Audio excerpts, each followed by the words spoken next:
인생을 사는 일에도 그렇겠지만 신자로서 사는 인생에 대해서도 우리는 우리의 삶과 그 방법에 대하여 고민을 하지 않을 수 없습니다. 인생은 뭔가, 어떻게 살아야 되는가 라는 질문을 당연히 누구나 해야 된다면 예수를 믿고 신앙생활을 하는 성도들에게야말로 그 정체성이 더 구체적으로 분명하게 답이 나와야 되는 것은 너무나 명백한 현실입니다. 그럼에도 불구하고 우리는 그 일들이 사실은 매우 모호하게, 매우 성경과 세상을 사는 방법의 구별이 다만 명분이나 윤리, 도덕으로 나뉘고 성경의 가르침에 대하여 아직 깊은 이해가 부족한 것으로 보입니다. 사랑이라는 말이 그 중에 대표적인 문제인데, 사랑은 그저 이렇게 눈물이 그렁그렁해서 쳐다보는 걸 사랑이라 그러지 않습니다. 오늘 우리가 보는 본문에서와 같이 자신의 옳음을 그렇지 않은 자를 정죄하여 확인하지 않는다. 그게 사랑입니다. 나의 나됨을 나와 같지 않은 자를 비난하여 확인하지 않는다. 비난을 안 하고 정죄를 안 할 뿐만 아니라 그 사람에게 유익한 자가 되기 위해서 산다. 이것이 사랑입니다. 만만치 않은 문제이죠. 옳고 그름을 무시하란 말인가? 잘하고 못하는 경계를 허물란 말인가? 당연히 우리에게는 혼란스러운 문제입니다. 그러나 이 문제는 우리 지금 로마서에서 굉장히 강조되는 것으로, 예를 들면 12장 9절 보시면 사랑에는 거짓이 없나니 악을 미워하고 선에 속하라. 형제를 사랑하여 서로 우애하고 존경하기를 서로 먼저 하며 부지런하여 게으르지 말고 열심을 품고 주를 섬기라.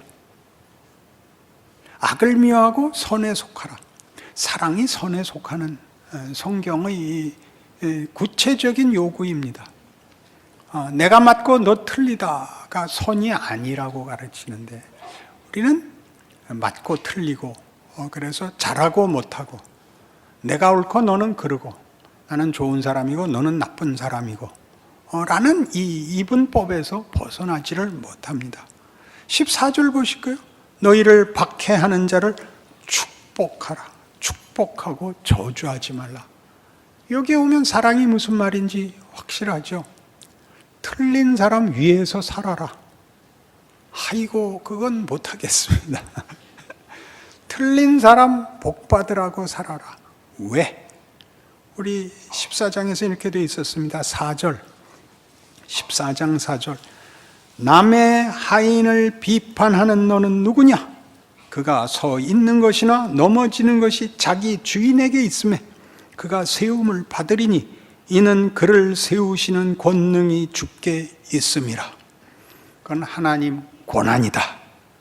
나보고는 사랑하고 살라고 했다.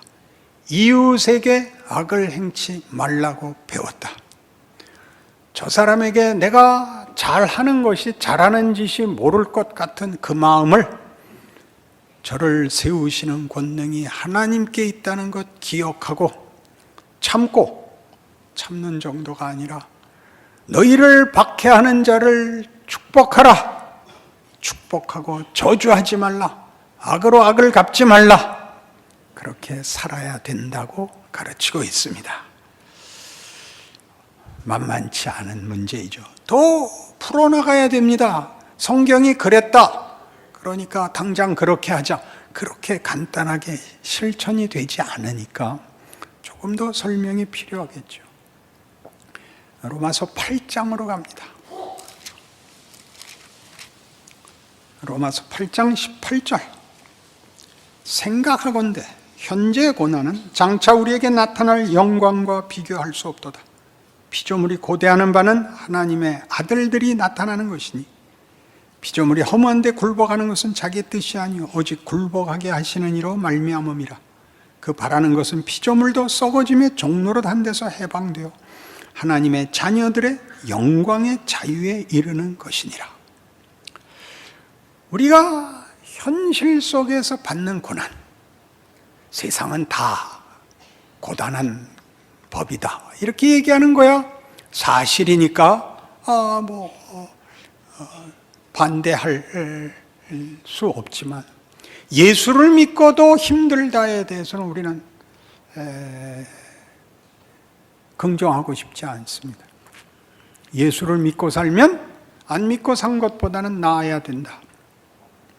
그러나 성경이 말하는 바, 여기서 말하는 현재의 고난은 믿지 않는 자의 고난이 아니라 믿는 자를 포함한 인생의 고단함입니다. 그게 왜 고난이냐? 오늘 우리가 다루는 것 같이 우리를 박해하는 자, 틀린 자, 무지한 자, 악한 자를 우리가 품고 살아야 되기 때문입니다. 내가 옳은 것을 현실로 보상받을 수 없는 인생과 길과 자리를 지켜야 되기 때문에 신자의 인생은 고단한 것입니다. 내가 아무리 옳아도 하나님이 보상을 해주지 않는 이유는 너를 보상해주면 네 옆에 세운 이웃은 심판을 받아야 된다. 나 그들을 구하기 위하여 기다리고 있으니 너 네 고난 나와 함께 가자 라는 말을 이해하지 못하면 비판하지 말라, 정죄하지 말라, 사랑하라는 말을 비로소 이해하게 됩니다. 그것은 하나님이 우리를 부르신 것 같이 모두를 부르시는 기회와 방법과 하나님의 능력과 일하심에 경이로운 동참입니다. 그 고난을 이렇게 이해하지 못하면 우리는 여기에 지금 설명된 것 같이 피조물들이 허무한데 굴복하는 것은, 자연을 보십시오. 재앙이 있습니다. 병이 있고 썩고 자연의 참사가 일어납니다. 폭풍이, 홍수가. 그 자연이 허무한데 굴복하는 것은 무엇을 기다리고 있다고요? 하나님의 자녀들이 나타나는 것을 기다리고 있습니다. 모든 인생들에게 하나님이 주시고 싶은 구원, 그 영광, 그것이 나타날 때까지 하나님이 기다리시고 심판을 유보하시고 구원을 행사하사 우리에게는 참으로 원치 않는, 아직도 썩어짐의 종로로 타는 현실이 계속되고 있습니다. 역사와 세상을 썩어짐으로 끝내지 않으실 것입니다. 그가 그 승리를 모든 창조 세계에 주실 때까지 우리 모두도 하나님의 일하심, 썩어짐을 방치하고 있고 썩어짐에 지고 있는 것이 아니라 그 속에서 일하고 계시는 하나님의 구원과 자비와 방법에 참여하는 것이죠. 하나님의 아들들의 영광의 자유에 참여하는 것입니다. 예수를 믿는다는 것은 바로 이 자유를 가지는 것이죠. 하나님의 아들들의 영광의 자유. 여러분의 고난이 무엇인지를 이해하시겠어요? 여러분이 이웃을 위해서 해줄 수 있는 게 뭐가 있겠습니까? 하나님이 기다리고 계시는 것을 담고 계셔야죠. 그들에게도 얼마든지 기회가 있다는 것을 예수 안에서 구원받은 우리 외에 누가 이해하겠습니까? 그걸 하고 계셔야죠. 아무래도 좋다가 아니라 그것을 명예롭게 하나님의 일하시는 방법으로 위대하게 이해하고 있지 못하면 늘 억울하지요. 시편 73편 같이 되는 거죠.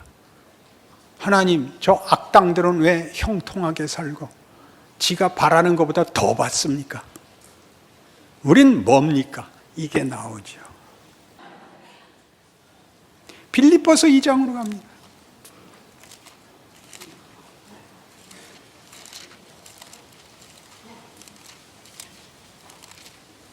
5절 이하의 말씀을 보죠.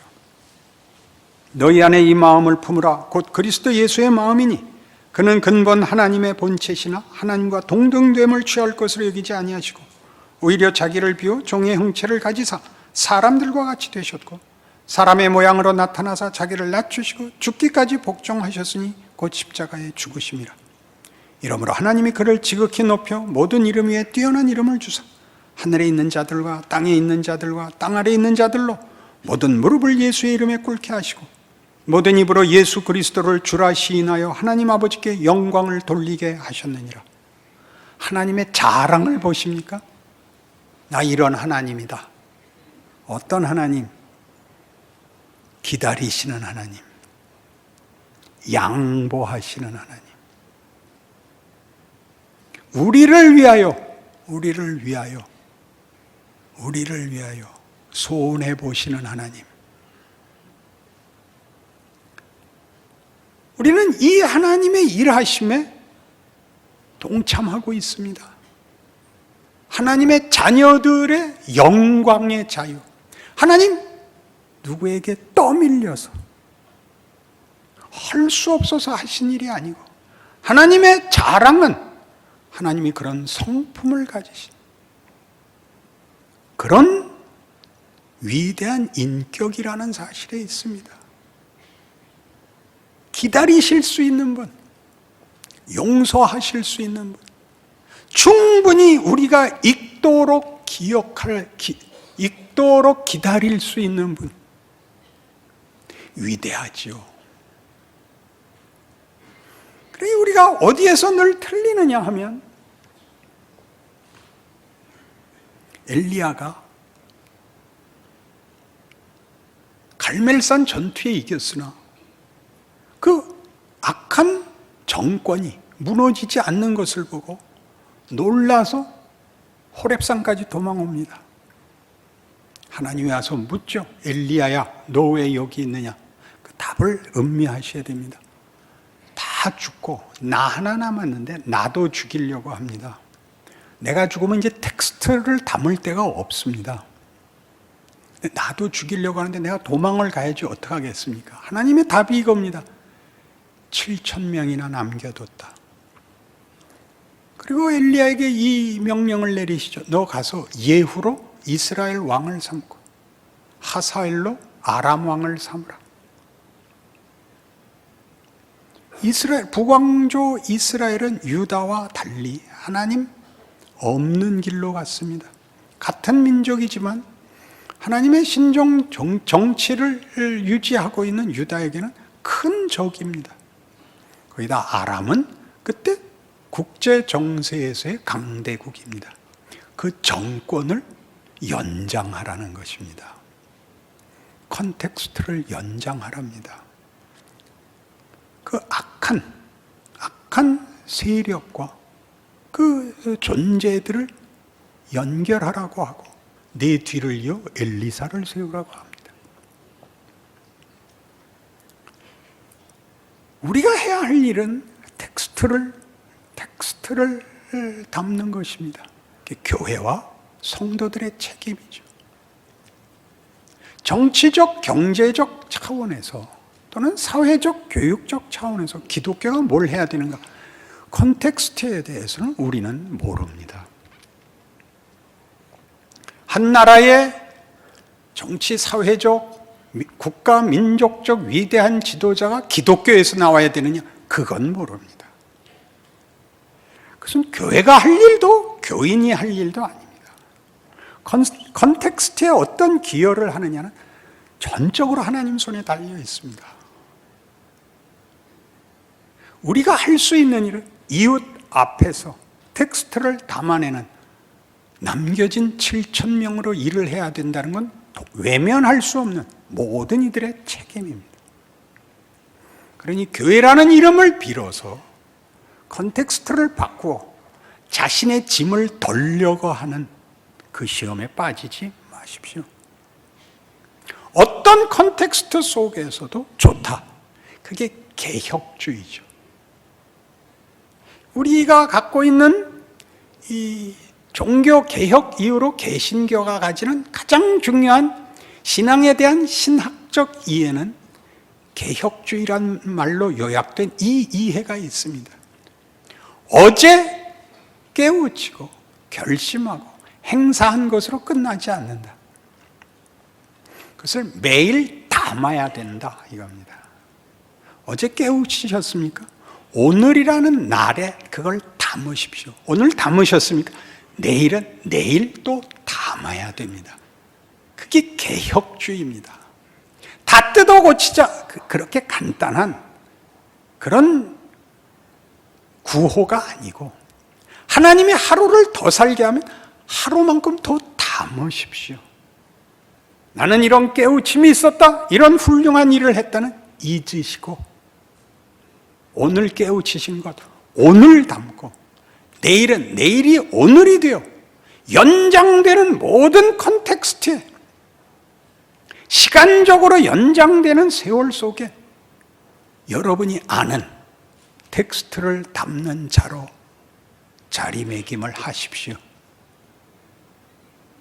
그러니 그 일에 사실은 그 독특한 컨텍스트를 가진 인종이 있습니다. 흑인들이죠. 흑인들은 오랜 세월 동안 수백 년에 걸쳐서 인종적 차별을 당했습니다. 그들이 가진 그 오랜 세월 동안에 겪은 수모들은 저들에게는 이제 유전자로 남아서 그 민족만이 가지는 독특한 성격을 형성할 만큼의 그 유산이 되었습니다. 비겁할 수 있고, 분노할 수 있는, 자폭할 수 있고, 망가질 수 있는 그런 아주 기가 막힌 유산을 갖게 되었죠. 억울합니다. 그 속에도 당연히 뛰어난 사람들, 위대한 사람들이 있어서 그걸 극복하는 사람들이 생깁니다. 당연히 그렇죠. 흑인인 것은 죄가 아니다. 열등한 것도 아니다. 그렇게 생각하는 것들이 틀린 것이다. 그것을 분노로, 폭력으로, 힘으로 뒤집어 엎으려는 시도도 늘 반복적으로 일어났고, 더 높고 고상하게 인격적으로 승리한 사람들도 많이 있습니다. 그러나 그 일의 놀라움은 내가 저 무지하고 저 우월감에 가득 차서 저지르는 실수를 감수하고 내가 용서하고 극복하리라 한 날 다음 날도 동일한 일을 반복해야 된다는 사실입니다. 내가 저들을 용서하고 저들에게 보복하지 않기로 해서 컨텍스트가 바뀌질 않고, 내 깨우침에도 불구하고 그 다음 날 철없는 것들이, 다만 힘만 가지고 컨텍스트에 의지해서 세력을 잡은 자들의 말이 안 되는 차별을 다시 참아야 되는 것입니다. 그러니 성경은 계속 이 일을 우리에게 가르치고 있죠. 갈라디아서 6장입니다. 9절. 우리가 선을 행하되 낙심하지 말지니 포기하지 아니하면 때가 이름에 거두리라. 그러므로 우리는 기회 있는 대로 모든 이에게 착한 일을 하되 더욱 믿음의 가정들에게 할지니라. 선을 행하는데 낙심할 만큼 해야 되고 포기할 지경까지 가야 되는 것입니다. 그러면 보상을 받지 않습니다. 그것 자체가 위대한 일이라는 걸 알지 못하면 신자로 산다는 것을 이해하지 못하는 것입니다.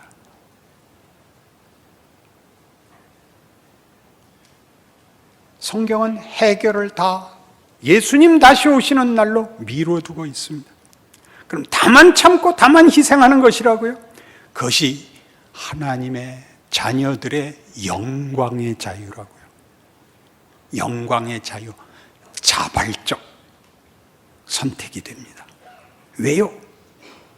인간에게 이것보다 영광스러운 일은 없습니다. 상대방을 굴복시키고 꺾는 것은 아무런 명예가 되지 않습니다. 여러분들이 인생 속에서 마음껏 경험하실 일입니다. 힘으로 이기는 것은 우리의 영혼과 우리의 인격에 아무런 도움이 되지 않는다는 것.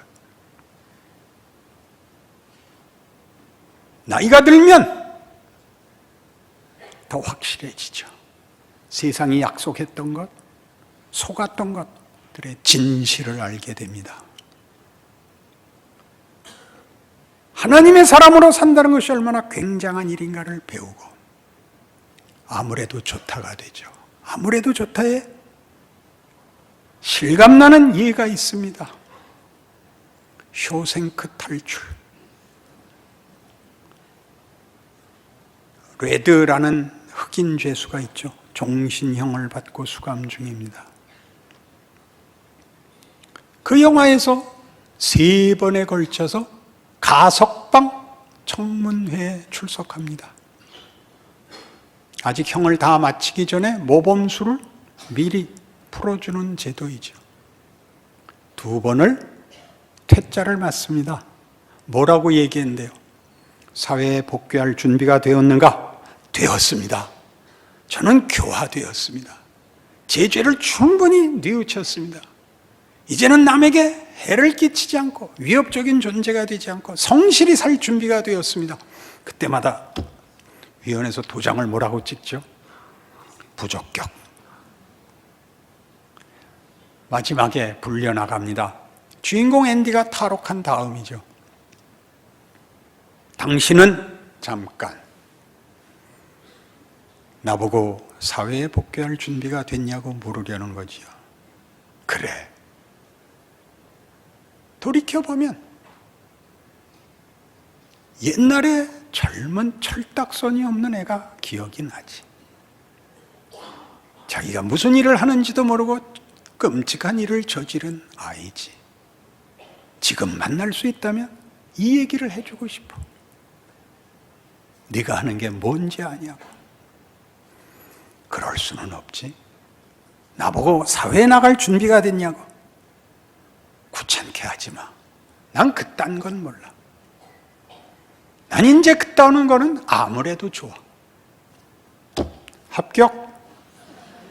그게 무슨 얘기일까요? 그딴 건 상관없어. 그게 무슨 얘기일까요?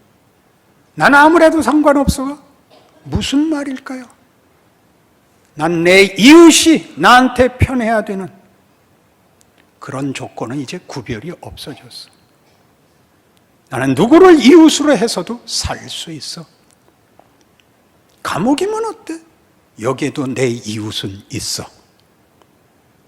내가 필요한 사람들이 여기 있어. 나 여기서 살아도 돼. 그게 아무래도 좋아요.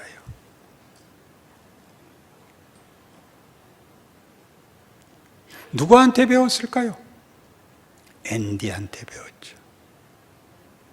앤디는 뭘로 그것을 그에게 납득시켰을까요? 앤디가 탈옥한 후에 그 죄수들이 식당에서 밥 먹으면서 옛날에 앤디를 추억하는 과정에 이 얘기가 나오죠. 맥주 사건. 성경을 잘 봐야 돼요. 앤디도 모르고 레드도 모르고 무슨 신앙생활을 하겠어요. 쇼생크도 안 가보고. 그가 경비대장 헤들리에 받은 유산 세금을 면제해 주는 일에 이 조건을 걸었죠. 내 동료들에게 맥주 3병씩 주신다면 앤디가 우리를 동료라고 불렀어. 그 말이죠. 앤디가 우리를 동료라고 불렀어. 여러분, 이웃이 되세요. 이웃이 되세요. 가서 꼬장꼬장하게 굴지 마시고, 무엇이 옳은 일인가 그런 설명 같은 거 하지 마시고, 가서 이웃이 돼서 그들의 고난에 동참하세요. 같은 배를 타고 있다고 알려주세요. 그리하면 우리 잘 아는 이 말씀, 고린도전서 15장에 나오는 이 말씀을 여러분은 말하지 않고도 증언할 수 있게 됩니다. 고린도전서 15장 57절. 우리 주 예수 그리스도로 말미암아 우리에게 승리를 주시는 하나님께 감사하노니, 그러므로 내 사랑하는 형제들아, 견실하며 흔들리지 말고 항상 주의 일에 더욱 힘쓰는 자들이 되라. 이는 너희 수고가 주 안에서 헛되지 않은 줄 알미라. 우리 보고 하는 말이고, 우리가 우리를 만난 이웃들에게 하는 말입니다. 예수가 당신을 역전시킬 수 있어. 말하지 않고 말하는 것입니다. 나를 봐! 그렇게 말하지 않고 말하는 것입니다. 그것이 신자된 인생이며 영광된 길인 줄 아시는 이해가 없으면 여러분들은 신세 타령에서 벗어날 수가 없습니다.